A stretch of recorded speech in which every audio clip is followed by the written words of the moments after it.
Good morning, viewers. You're now watching Hornbill TV. Congress leader Nav Prabhat criticized the special intensive revision process, alleging that political parties were not adequately informed before its rollout. He said the earlier pre-SIR exercise was conducted manually by booth-level officers who verified voter details, removed duplicate and deceased voters, and updated electoral records. Prabhat claimed that newly issued computer-generated notices lack clarity regarding discrepancies and have left voters confused. He also alleged that the requirement to submit multiple supporting documents has created difficulties, particularly as many people are unable to access older records such as family registered from 2003. SIR की जो प्रक्रिया थी, मेरी सबसे पहली आपत्ति तो ये है कि ये पूरी प्रक्रिया राजनीतिक दलों को पहले बताई जानी चाहिए थी इस कार्रवाई को शुरू करने से। और इसमें अगर कंप्यूटराइज सिस्टम कोई इंट्रोड्यूस किया जाना था तो उसकी भी पूरी जानकारी पब्लिक को दी जानी चाहिए थी। प्री एसआईआर की प्रक्रिया की गई और प्री एसआईआर में बीएलओज ने हर मतदाता से मिलकर 2003 और 25 की 2003 और 2025 की वोटर लिस्टों में उनके नाम की जांच की और जहां पे कोई विसंगति पाई गई तो उसकी जानकारी उन्होंने मतदाता को दी और ऐसे नामों को भी छांट दिया जो एक से अधिक स्थानों पे थे, जिनकी मृत्यु हो चुकी थी या जो वो स्थान छोड़ के जा चुके थे। एक पूरी मैनुअल कार्रवाई थी जो हमारे बीएलओज ने बहुत मेहनत से पूरी की।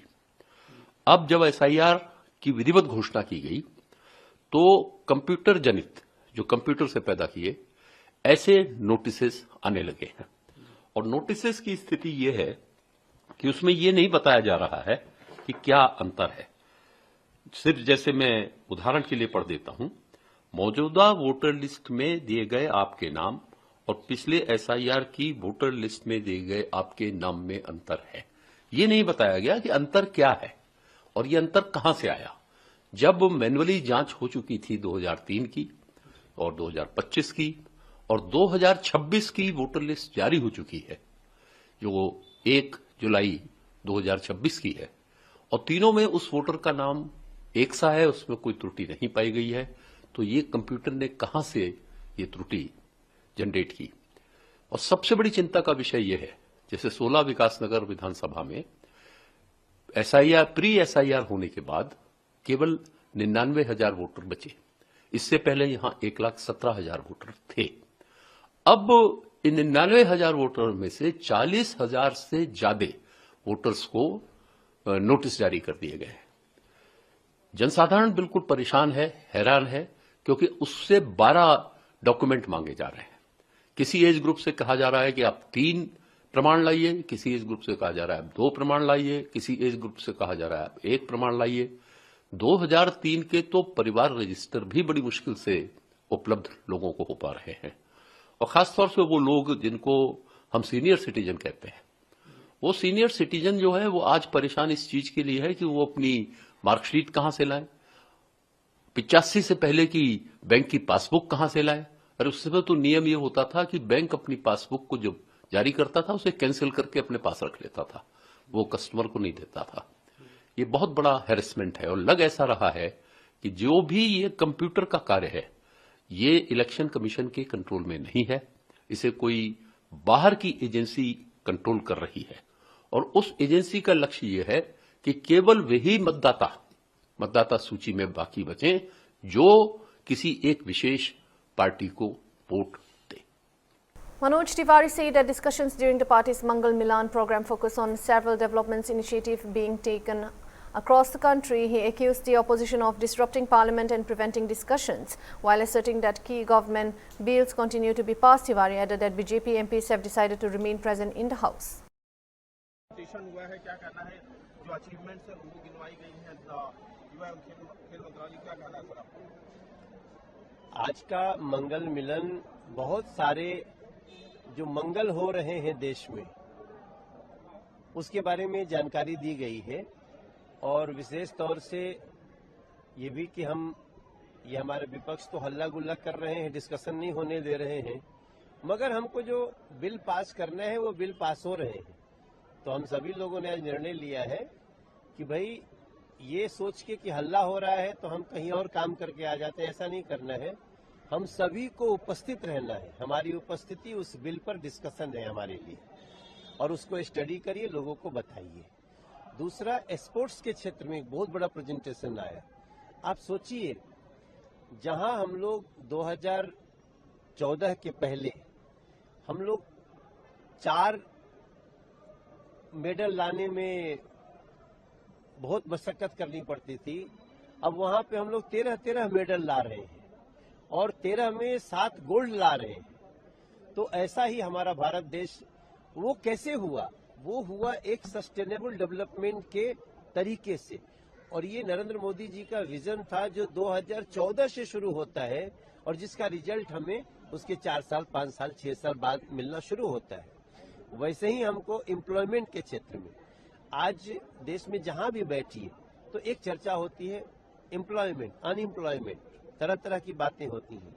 लेकिन 2004 से 2014 तक, मैं छोटा सा डेटा देता हूं, 2004 से 2014 तक यूपीए के टाइम में जो रोजगार मिले वो मिला 2.89 करोड़, और वहीं नरेंद्र मोदी जी के समय में मिलता है 17.1 करोड़, मतलब 17 करोड़ से भी ज्यादा।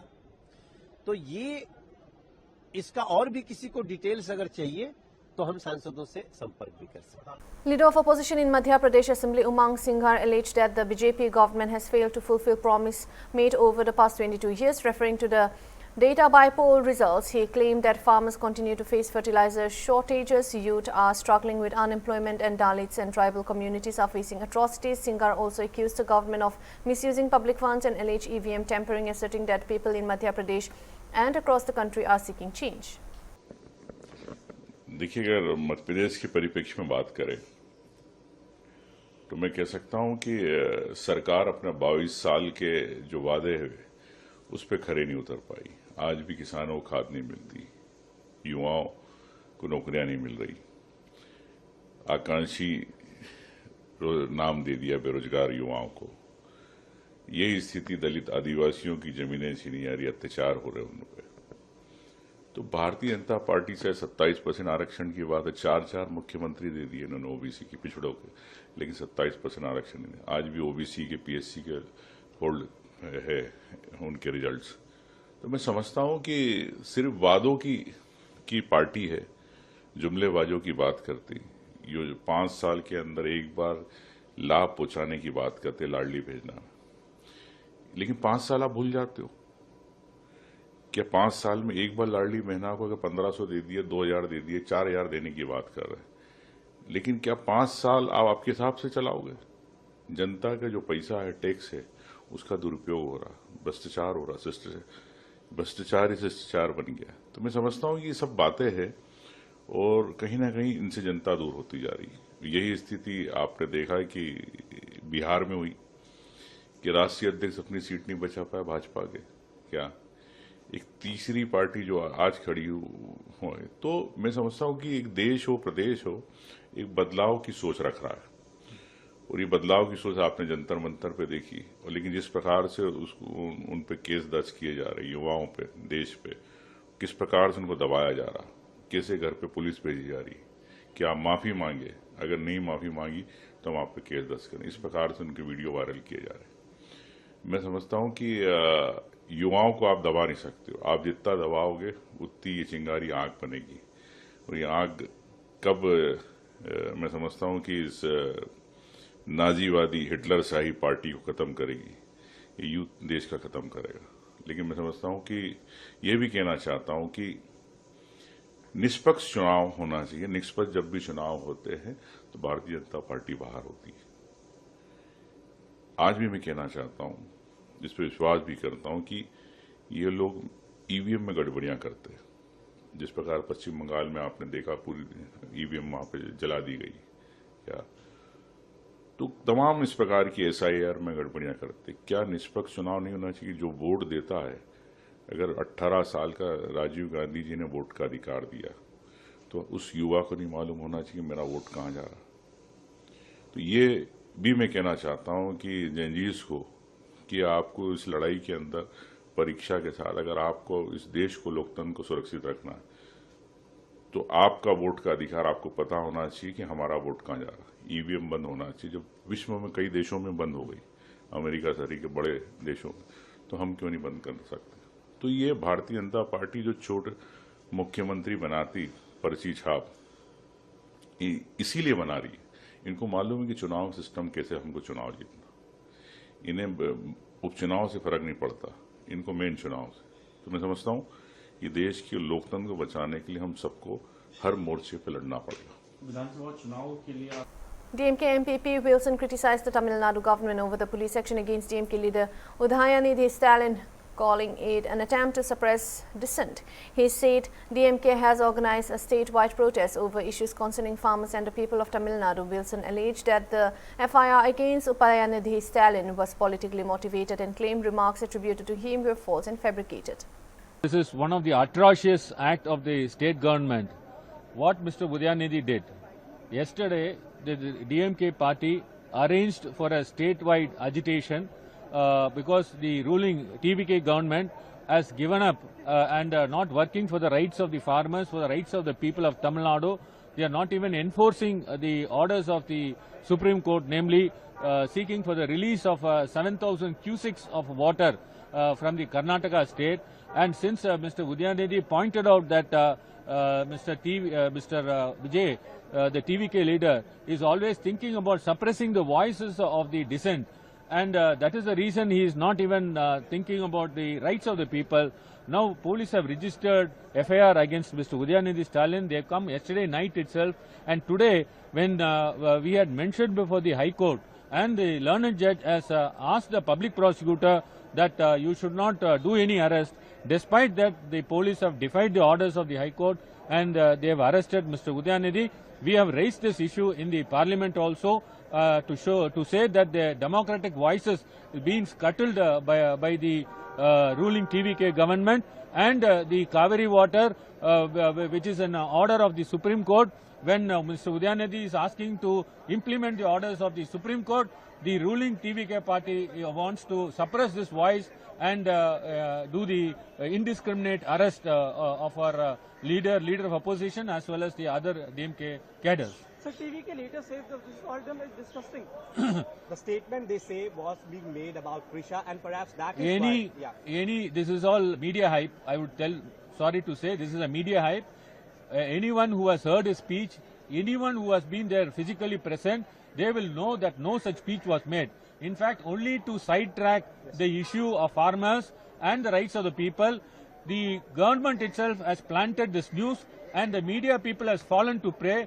Only few media people have raised up this issue because they have fallen to the prey of the government's, these types of planting news. And there is no truth in such allegation. It's a false and fabricated news about Mr. Udayanidhi Stalin. Anyone who is present there, they know that no such speech was made, and that is why even before the court could examine this issue, they have rushed to arrest him. Tomorrow the session is going to start in the Tamil Nadu State Assembly, and only to scuttle the voice of Mr. Udayanidhi Stalin, to sidetrack the real problems of the state of Tamil Nadu. Mr. Vijay, the Chief Minister and the President of TVK has indulged in this indiscriminate. Rudraprayag Food and Civil Supplies Officer case Kohli seat. The administration has distributed 3 months worth of ration to beneficiaries up to September 30, while October's allocation has also been released and will begin reaching cardholders within the next 2 days. He added that 2 months ration has been stocked across all tracking sectors of Kedarnath Yatra. शासन द्वारा जो 3 महीने का ration का जो हमारा allocation जारी किया गया था, वो हमने पहले ही उठा लिया था और उसका विक्रेता की दुकान तक पहुंचा भी दिया गया है और कार्ड धारकों को 30 सितंबर तक का राशन को वितरण किया जा रहा है। इसके अलावा शासन द्वारा अभी अक्टूबर माह का भी एलोकेशन जारी कर दिया गया है, जो कि 2 दिन से उठना शुरू हो जाएगा।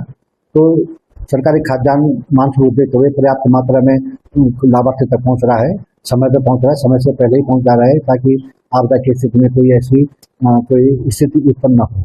इसके साथ ही केदारनाथ यात्रा को दृष्टिगत रखते हुए जितने भी हमारे पैदल मार्ग जो सेक्टर है वहाँ पे हमारे 2 महीने का जो राशन है, आवश्यक सामग्री है, वो 2 महीने के हिसाब से हमने प्रत्येक सेक्टर में वो रिसीव करवा दी गई है। पूर्व में ही गैस सिलेंडर हो, चाहे राशन हो, गेहूँ, आटा, चावल, दाल, जो आवश्यक सामग्री है उसका पहले से ही स्टोरेज करवा दिया गया है। इसके साथ ही बहुत सारे स्थान हमारे चिन्हित स्थान हैं जो जहाँ पे लैंडस्लाइड के गुंजाइश बनी रहती है, तो वहाँ पे भी हमारे जो एपीएस होते हैं उनके माध्यम से हमने जो सूक्ष्म जलपान होता है, जिससे पानी बोतल हो गई है, फ्रूटी है, बिस्किट है, या टेट्रा पैक होता है जो बच्चे के लिए दूध का काम भी करता है, वो सारे हमने एडवांस में रखवा दी गई है। इसके साथ ही प्रत्येक तहसील को जो खाद्यान्न के ड्राई किट होते हैं वो बना करके हमने उपलब्ध करा दिए हैं, वो तहसीलों में रिजर्व रखे गए हैं। तो यदि किसी तहसील में कोई आवश्यकता या मांग की जाती है तो तत्काल जो हमने वेंडर हायर किया है उस वेंडर के माध्यम से तत्काल 2 या 3 घंटे में हम वो उपलब्ध करवा देंगे। Congress MP Dipender Huda welcomed India's opportunity to host the 2030 Commonwealth Games and urged the centre to consider Haryana as the host or co-host state. He said Haryana has consistently produced top-performing athletes and argued that the state's sporting achievements make it a deserving choice for major infrastructure investment. Huda also expressed hope that India would emerge as the top-ranked nation at the 2030 Commonwealth Games. At the Commonwealth Games 2030, we are very happy. It's a glorious opportunity for us, very proud that India is getting a chance to host those games. Now, I urge the government that Haryana should be chosen as the state where those games are getting hosted, because when lakhs of crores of funds are going to be spent on developing sports infrastructure of a particular in a particular part of our country, it should be Haryana, because Haryana's players have proven it. In the last 15 to 20 years, almost more than 50% of India's medals, whether it's Olympic, whether it's Asian, whether it's Commonwealth, games have come from the state, players hailing from the state of Haryana. So now, when you develop such infrastructure, let it be developed in Haryana, and that will serve the country well. The aim should be, in the Commonwealth Games 2030, India should be #1 country. If you look at it, even in this Commonwealth Games, out of 13 gold medals, 7 gold medals were brought in by players hailing from Haryana. We are very proud. I congratulate all the medalists from all the states and all our players who participated, but in interest of justice, and there is a thing called Raj Dharam. Government of India should follow that path. Raj Dharam means seeing every state with with equality, but they are not following that. They are following Rajya Dharam. When bullet train came, they said no, not national capital, but Mumbai is going to be connected with Gujarat's capital because businesses are there. We accepted. Nobody questioned. Now, I think at least in the interest of nation, Haryana should be considered. If not the host, at least co-host. Leader of the opposition in the Karnataka Legislative Council, Challavadi Narayanaswamy, criticized the Congress, alleging that it had shown disrespect to the Constitution by announcing names for constitutional posts despite there being no vacancy in the Legislative Council. Congress party itself is an unconstitutional party. They are talking about Constitution, but they are not respecting the Constitution. If they are respecting the Constitution, they would have not mentioned this chairperson of the council and the speaker of the lower house, because there is no vacancy in the upper house now. How they can announce the name? It is not a political post also. See, person who becomes a chairperson, he will not he is not a member of any other political party. He will not hold any political position. And under these circumstances, AICC, without knowing the thing, how can they announce this? So they have to apologize the people of Karnataka. And 20 names is here in this list. Chief Minister has not selected any of them. AICC has taken decision to appoint 20 ministers. who they are. It is a prerogative of the chief minister. They have not allowed chief minister to take a decision. All this is unconstitutional. Here also, they mentioned the Venugopal. This is to inform you that the Honorable Congress President has approved the proposal for the induction of a new minister for the cabinet expansion in the government of Karnataka. It clearly mentioned that AICC is decided, not chief minister. Means chief minister is a rubber stamp of Congress party or Gandhi family. It shows that. How can they select? And all criminals, many of them are corrupt people, are in the list. And they have not accommodated even single woman. They are against the women. It shows that. That is why they oppose women's bill, they oppose triple talaq bill. Now they are talking, we are for women. How? मैं लड़की हूं, लड़ सकता हूं. सुनेगा प्रियंका गांधी बोलता रहा ना, क्या किधर गया अभी? लड़ो अभी. I appeal to the Congress Women's Wing, immediately resign and come out. You have no future there. All women who are working for the Congress party, they should oppose this move and they should resign from all their respective positions and come out of Congress. That's all for now. Thank you for watching Hornbill TV.